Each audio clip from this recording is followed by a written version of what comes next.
जय श्री कृष्णा दोस्तों, स्वागत है आप सभी का फिर से हमारे YouTube चैनल विद्या ज्ञान दर्पण में।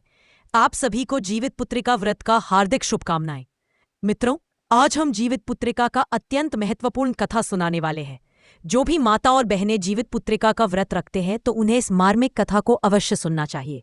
इससे आपकी पुत्रों का आयु लंबी होती है। व्रत करने मात्र से आपके पुत्र के ऊपर आने वाले संकट मिट जाते हैं और सुंदर पुत्र रत्न की प्राप्ति होती है। और जत भगवान और ज्योतिया माता आपकी हर मनोकामना पूरी करते हैं। आज हम जितिया या जीवित पुत्रिका व्रत पर सुनी जाने वाली कथा कहानी सुनेंगे, जिसे सुनना अनिवार्य माना गया है। तो चलिए सीधे कथा की ओर चलते हैं। जितिया की पौराणिक कथा अनुसार किसी वन में एक चील और सियारिन रहती थी। दोनों में गहरी दोस्ती थी और वे हर काम को मिल बांट के किया करती थी। नीचे से सियारिन और ऊपर से चील दोनों आपस में बात करते रहते थे। जैसा आप जानते हैं कि सतायुग के समय में पेड़ पौधे भी वापस बात करते थे, सभी प्राणियों की भाषा समझते थे। तो उसी तरह चिल्होर और सियारिन जो थीं, एक दूसरे से उसी की तरह बात करते थे। एक बार कुछ महिलाएं जंगल में आई जो जीवित पुत्रिका व्रत की आपस में बात कर रही थी। चील के मन में इस व्रत के बारे में जानने की जिज्ञासा हुई। वह महिलाओं के पास गई और उनसे व्रत के बारे में पूछने लगी। महिलाओं ने जितिया व्रत के विधान के बारे में चील को सारी जानकारी दी। चील ने जाकर इस व्रत के बारे में अपनी मित्र सियारिन को बताया, जिसके बाद दोनों ने जितिया माता का व्रत और पूजन करने का निर्णय लिया। मित्रों, इधर चील और सियारिन दोनों डुबकी मार के स्नान की और शाम का समय में सभी औरतें पूजन कर रही थी। उसी जगह जाकर चील बैठ गई और सियारिन थोड़ा छिपके बैठकर कहानी सुनने लगी। पंडित जी जो थे कथा सुना रहे थे। चील कहानी को सुनती हुई आनंदित हो रही थी और कहानी को अंत तक सुनती जा रही थी। लेकिन जो सियारिन थी वह कहानी को सुनते सुनते सो गई। उसने कहानी को अंत तक नहीं सुन पाई थी। जब कथा पूरी हुई तब अथा सुनने के बाद चील अपने घोंसले में चली गई और सियारिन जो थी अपने खोडर में चली गई। खोडर में जाने के बाद सियारिन मन ललच रहा था, क्योंकि उसी गांव में एक व्यापारी जी का नौजवान हट्ठा कट्ठा बेटा मर गया था। और जब मरा था तो बारिश होने के कारण उसका शरीर पूरा जल न सका था। आधा जला था और आधा कच्चा था और जोरों से पछुआ हवा चल रहा था और हवा के सहारे सियारिन को उसका महक लगा। प्रिय दर्शकों, जब सियारिन को महक लगा तो सियारिन का मुंह छटपटाने लगा। वह सियारिन सोचती है कि आज तो लगता है मृत घाट में कोई अच्छा व्यक्ति मरा है, मांस का महक आ रहा है। आज तो जी भर के भोजन करेंगे। दिन भर का भूखी थी, रात हो चली थी। तब सियारिन चिल्होर से पूछती है, चिल्लोर बहन क्या कर रही हो? चिल्होर रानी बोली, बहन कुछ नहीं, बस अपने बच्चे के पास बैठी हूँ। चारों तरफ क्या रीति रवैया है और भगवान का लीला देख रही हूँ। उसके बाद फिर से सियारिन बोली, बहन सो गई या जागी हुई हो? चिल्होर ने धीरे से अपने बच्चे को बोली, कुछ मत बोलना, तुम लोग चुप रहो। इस बार चिल्होर चुप रही। प्रिय दर्शकों, चिल्होर के ना बोलने पर सियारिन खोडर से चुपचाप से निकल गई और निकल के मृत घाट पर चली गई। इधर चिल्होर सब कुछ अपने घोंसले से देख रही थी। सियारिन मृत घाट पर पहुंचकर उस आधी जली लाश को उसने खूब लबालब खाया और पूरी मस्त होकर अपने खोदर में आकर बैठ गई। यह सब देख चिल्होर देखकर मन में भगवान से कहती है कि हे भगवान, यह व्रत को खंडित किया है, इसका भगवान आश्रय पूरा मत करना।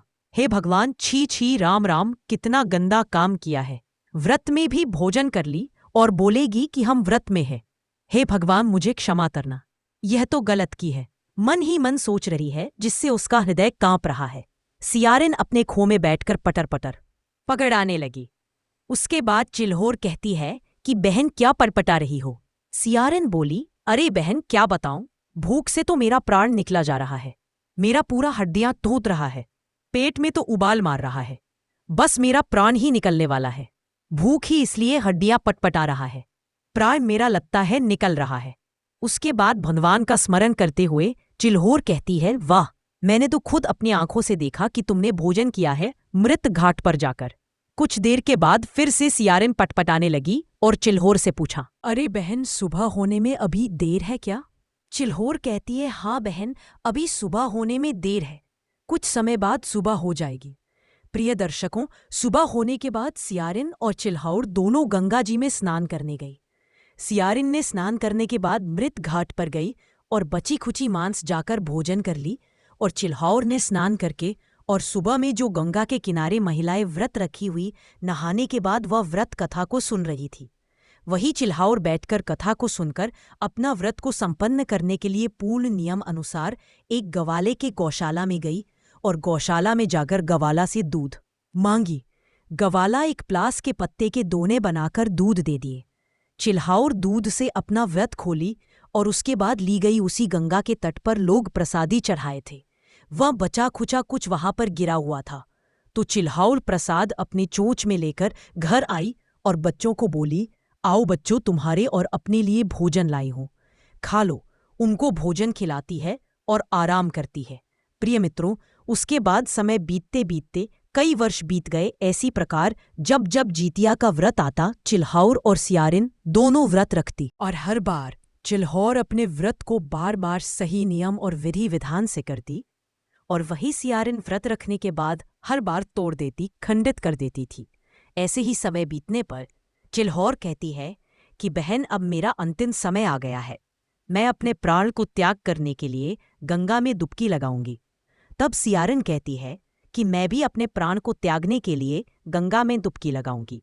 सियारिन जब गंगा में कूदने लगी तो कहती है कि हे गंगा माता, अपने शरीर को इस जल में त्याग कर रही हूं, लेकिन मेरा जन्म एक राजघराने में देना, एक बड़े व्यापारी के यहाँ देना, और ब्याह मेरा राजघराने में हो और मैं राजा की पत्नी बनूं। तब चिल्हाउर कहती है कि हे गंगा माता, मैं अपने शरीर को त्याग कर रही हूं, लेकिन मेरा जन्म एक व्यापारी के यहाँ देना और मेरा ब्याह एक मंत्री के साथ हो। इस प्रकार से दोनों की मृत्यु हो गया। दोनों एक व्यापारी के घर में जन्म लिए, और जो सियारिन थी उसका दूसरे जन्म में उसका नाम शीलावती और चिल्हाउर का नाम कपूरवती, दोनों एक ही घर में जन्म लिए। जो शीलावती थी वह बड़ी थी और कपूरवती जो थी वह छोटी थी, और अब दोनों बढ़ने लगी। पर जो उन दोनों के पिता अपने बेटियों के ब्याह के लिए वर ढूंढने लगे, ढूंढते ढूंढते राजा के घर गए। राजा का एक बेटा था, उससे ब्याह शीलावती का तय हो गया, और कपूरावती का ब्याह मंत्री के बेटे से तय हो गया। दोनों का ब्याह हो गया। दोनों फिर से एक ही जगह चली गई। एक राजा की पत्नी और एक मंत्री की पत्नी, दोनों अपने ससुराल में रहने लगी। कुछ समय बीता तो शीलावती ने एक पुत्र को जन्म दिया, लेकिन जन्म के कुछ दिन बाद ही उसके पुत्र की मृत्यु हो गई। इसके बाद कपूरवती ने भी एक पुत्र को जन्म दिया, जो जीवित तथा स्वास्थ्य रहा। तो वह बहुत दुखी होती और सोचती कि कपूरावती के बच्चे जीवित क्यों रहते हैं और मेरे मर जाते हैं। ये सब सोच सच कर कपूरावती से जलने लगी, और उसने उसके 7 पुत्रों को मारने के लिए साजिश किया और अपने सिपाहियों को बुलाया और उनसे कहा, सिपाहियों, जो कपूरावती के 7 पुत्रों के सर को काट दो। इस प्रकार से कपूरबावती के पुत्रों के सर सिपाहियों से कहकर कटवा दिया। लेकिन कपूरवती जितिया का व्रत की थी। जीवित भगवान की कृपा से उसके 7 पुत्र जीवित हो गए, एक भी नहीं मरे। शाम को सर कटवाई तो सवेरे बेटा घर चले आए। कई बार ऐसा कोशिश की, लेकिन उसकी कोशिश भी कामयाब नहीं हुआ। उसका पुत्र मरकर भी जीवित हो जाते थे। धीरे धीरे समय बीत रहा था। एक दिन का बात है कि शीलावती पूरा तरह से हार नदर न ले ली और जाकर कोप कक्ष में सो गई। जब कोप कक्ष में सो गई तो राजा गए और कहने लगे कि रानी, क्या हुआ और क्यों आप इतना क्रोध में हैं? शीलावती कहती है कि हे राजन, मेरा एक कहना मानिए, नहीं तो हम अपना प्राण को त्याग दूंगी। राजा कहते हैं कि आप कहिए क्या हुआ, मैं वचन देता हूं आपकी कही हर एक बात पूरी होगी। तब शीलावती कहती है, हे राजन, मेरी बहन के 7 पुत्रों को मारकर उनका सर मुझे दे दीजिए, तभी मैं अन्न जल ग्रहण करूंगी, नहीं तो मैं अपना प्राण त्याग दूंगी। प्रिय दर्शकों, उस सप्तमी का दिन था। राजा कहते हैं कि हे भगवान, एक तो तुम खुद अपने बच्चे का जन्म देती हो और वह मरा हुआ पैदा होते हैं, और तू दूसरे का बच्चे के लिए इतना निर्दयी बन गई हो। ऐसा पाप हम नहीं करेंगे। भले मेरा वचन ही क्यों ना झूठा हो जाए, लेकिन मुझसे यह पाप नहीं होगा। रानी बोली, तो ठीक है, तब आप अपनी पत्नी को त्याग कर दीजिए। यह बात सुनकर राजा का दिल दहल गया और अपने शेर सेना सहित मंत्री के 7 पुत्रों को घुमाने के लिए वन में लेकर चले गए। और वन में ही मंत्री का 7 बेटे को मार डाले और पत्ते से उनका शरीर को छिपा दिए और उसका गर्दन सर को लेकर और एक बोरी में बंद करके रानी को दे दिए, जो शीलावती व 7 सरों को पिटारी में बंद कर दी और अलग अलग मोहरे बनाकर उसे अपने सिपाहियों से कपूरावती के पास भेज दिया। कपूरावती कहती है, भाई मेरे घर में जाकर रख दो। कपूरावती उसको हाथ नहीं लगाई। सप्तमी का दिन था। उस दिन उसका उपवास था। रात्रि हो चुका था। उसके बेटे घर लौट कर नहीं आए। उसने बहुत इंतजार की। अष्टमी का दिन भी बीत गया। अष्टमी के दिन बेचारी उपवास रह गई। उस दिन भी इंतजार की, लेकिन उसके बेटे भी नहीं आए। कपूरावती बार बार सोच रही थी, अपनी बेटों के बारे में बहुत रोती, चिंता करती, विलाप करती है। इधर ब्रह्मलोक में भगवान शंकर, भगवान ब्रह्मा और भगवान विष्णु सभी विचार करने लगे कि जितवाहन को क्या हो गया है, उसके भक्त पर कितना बड़ा संकट आ गया है और वह अपने भक्त के लिए कुछ भी नहीं कर रहे हैं। यदि यह ऐन संकट आज नहीं टला और यदि उसके पुत्र जीवित नहीं हुए तो क्या कोई माँ और भक्त व्रत रखेगी? यह तो अनर्थ हो जाएगा। तब तीनों ही भगवान जीतवाहन के पास जाते हैं। जीतवाहन ध्यान पर थे। उन तीनों परमेश्वर ने उनका ध्यान से जगाया और कहा, देखिए पृथ्वी पर आपके भक्त के साथ क्या हो रहा है। तुम्हारे भक्त के साथ अन्याय हो रहा है। जीतवाहन तुरंत चले गए।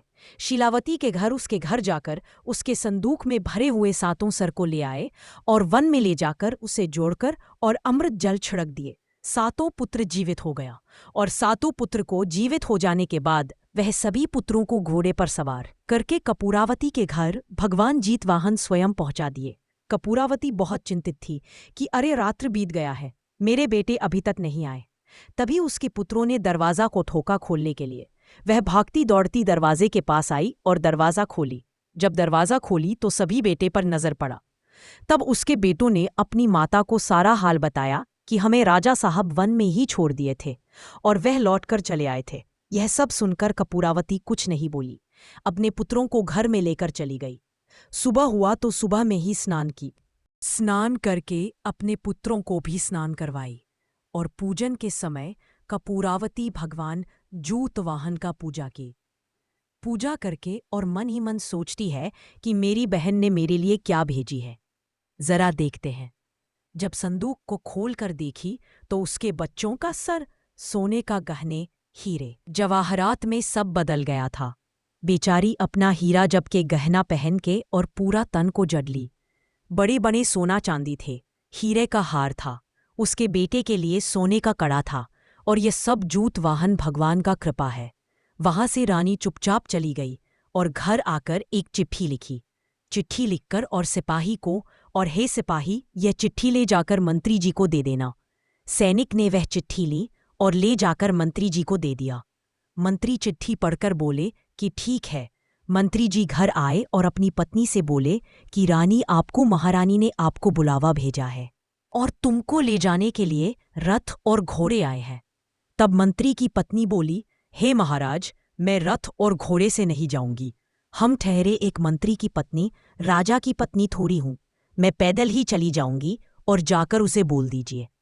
गांव के पश्चिम में नदी के तट पर एक पीपल का पेड़ है। उसी पीपल के पेड़ के पास आ जाए और मैं भी उसी पीपल के पेड़ के पास बैठकर उसका इंतजार करूंगी। मंत्री की पत्नी अपने घर से जाकर पीपल के वृक्ष के पास बैठ गई। रानी भी उसी जगह बढ़ गई। रानी कपूरवती से क्षमा मांगते हुए कहती है कि बहन, कौन सा व्रत करती हो जो तुम्हारा पुत्र जीवित रह जाता है और मेरा पुत्र मर जाता है। मैंने अपने ही हाथों से तुम्हारे संतानों को कई बार मारा, लेकिन तुम्हारे पुत्र मरकर भी जीवित हो जाते हैं। कौन सा व्रत करती हो, मुझे भी बताओ, और कौन सा व्रत किया है? उस व्रत की कृपा से यह सब होता है। तब कपूरावती कहती है कि बहन, अपने पूर्व जन्मों को याद करो। तुम एक सियारिन थी और मैं चिन्होर थी। बहन, चलो मेरे साथ। और उसे पकड़कर नर्मदा नदी के किनारे उसी पाक अद्याज का पेड़ था, उसी पास देखो, इस पर मेरा घोंसला था और नीचे तू रहती थी। हम दोनों गंगा में समाधि लिए थे और अपने प्राण को त्याग दिया था और मैंने बोला था कि पूर्व जन्म मुझे याद रहे। बोली थी कि हे भगवान, मैं राजा की पत्नी बनूं। मैंने बोला था कि मंत्री का पत्नी बनूं।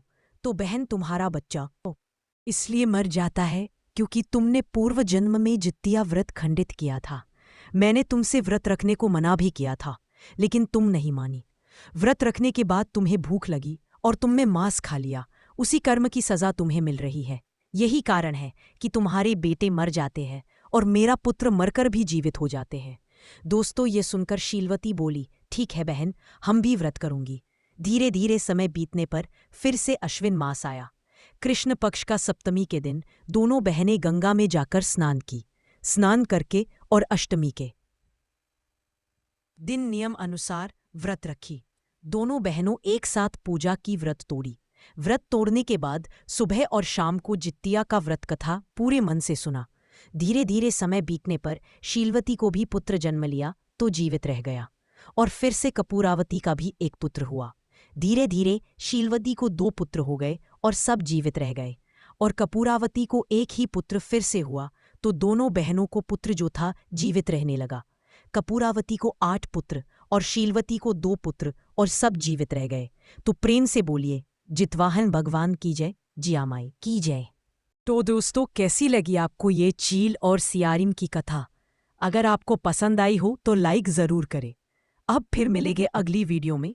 तब तक के लिए सभी दर्शक भाइयों को राधे राधे।